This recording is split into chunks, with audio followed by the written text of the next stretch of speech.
دا تاسو ګورئ دا اوس په دې وخت کې مونږ د باړهګلۍ هغه مقام ته راورسېدو کوم چې د پېښور یونیورسټۍ دی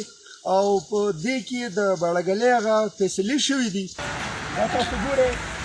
دا یې دروازه ده او په دې باندې ورته بیا بره لار ده نو مونږ راغلي یو د دې ځای لږ چکر لګو دلته ورځو ملګري راسره دي نو اوس ورځو داسې لږ غوندې ساعت له بره ورخیږو او دا وګورئ تاسو د دې هغه نښې نښانې چا چې نه لیدلي د هغه کسانو دپاره دا ښایو ډاکټر صاحب تاسو پکې خپل پیژنګلو موږ سره دغه نه کړه چې تاسو نامه څنګه څه ده او ستاسو جی زما نوم ساجد شایق دی او زه د تخبې نه رالم جی د جون د میاشتې 13مه نیټه ده جی د کال 2015مه د ملګرو سره راغلي یو دا ملګري وښایه د ملګرو ته د دې سره راغلي یو او د باړهګلۍ دغه مقام چکر لګو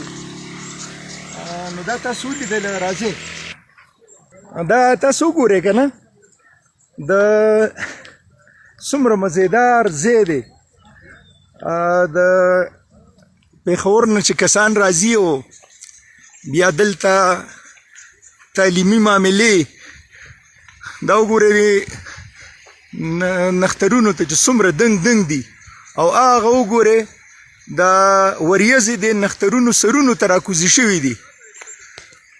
ډېر مزیدار او دې وخت کې ډېر ښکلی موسم دی ډېر مزیدار